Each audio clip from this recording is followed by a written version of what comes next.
الحمدللہ وکفا وسلام علی عبادہ الذین اصطفیٰ۔ چونکہ محرم کا مہینہ ہے اس لیے موسم کے مطابق رافضیت پر ہی کچھ میرا خیال میں بیان ہو جائے۔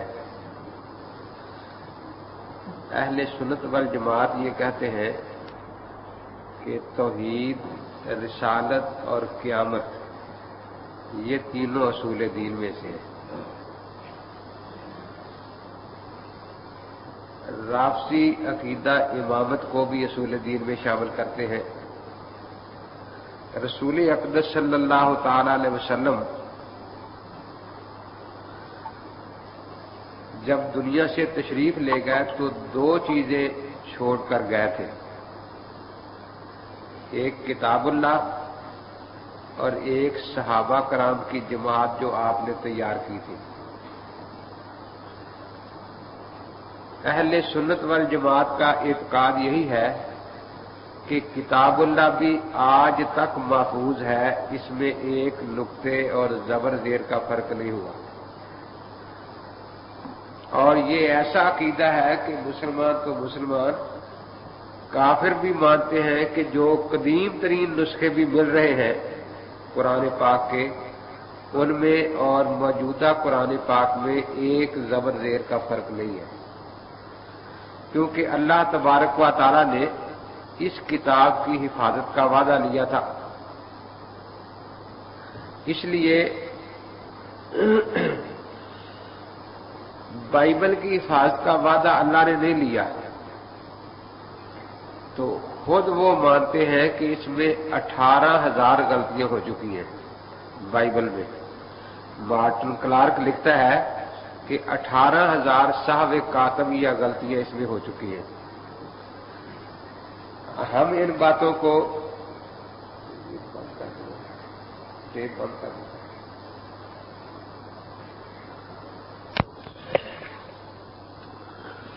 ہم تو یہ کہتے ہیں کہ ان کتابوں میں تحریف ہوئی ہے، لیکن پادری سہو کاتب یا غلطی کہہ کے جان چھڑاتے ہیں۔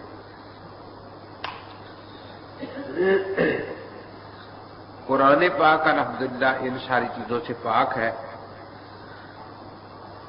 اور ہمارا یہ بھی عقیدہ ہے کہ صحابہ کرام رضوان اللہ تعالی عنہم اجمعین یہ سارے کے سارے عادل تھے، ان کے ذریعے جو دین ہمیں پہنچا وہ صحیح ہے۔ رسول پاک صلی اللہ تعالی علیہ وسلم اور ہمارے درمیان دو اہم واسطے ہیں، ایک صحابہ کرام کا اور ایک ائمہ اربعہ کا۔ دین تو آپ پر کامل ہو چکا تھا، الیوم اکملت لکم دینکم واتممت علیکم نعمتی ورضیت لکم الاسلام دینا۔ اب امت کے ذمے دو کام تھے، ایک اشاعت اسلام کا کہ دین ساری دنیا میں پھیل جائے، اور دوسرا حفاظت اسلام کا کہ دین کے احکام سارے مرتب کر لیے جائیں، لکھ لیے جائیں، تاکہ قیامت تک آنے والے لوگوں کو اللہ کے نبی کے دین پر عمل کرنا آسان ہو جائے۔ تو پہلا کام جو تھا اشاعت دین کا وہ صحابہ کرام نے کیا، اور دوسرا کام جو تھا کہ صحابہ والا طریقہ نبی کی سنت مدون اور مرتب ہو جائے وہ ائمہ اربعہ نے کیا۔ اب ان کے سوا صحابہ اور ائمہ کے سوا ہم کہیں سے دین لے نہیں سکتے، تو ہم ان دونوں جماعتوں کو مانتے ہیں۔ رافضیوں کا یہ عقیدہ ہے کہ نبی اقدس صلی اللہ تعالی علیہ وسلم کا ابھی غسل اور کفن بھی نہیں ہوا تھا، دفن سے پہلے ہی معاذ اللہ آپ کی ساری جماعت صحابہ کرام کی مرتد ہو گئی تھی، سوائے 2-3 کے۔ گویا حضرت کا کفن دفن بعد میں ہوا، اور معاذ اللہ آپ کے دین کا کفن دفن پہلے ہو گیا۔ آپ دنیا سے ابھی قبر میں نہیں رکھے گئے روضہ پاک میں، اور دین آپ کا ختم ہو گیا دنیا سے۔ اب جب قرآن میں بھی تحریف ہو گئی، صحابہ بھی معاذ اللہ مرتد قرار دیے گئے، تو پھر دین کا ذریعہ کیا ہوگا؟ تو اس خلا کو پورا کرنے کے لیے انہوں نے عقیدہ امامت گڑھا،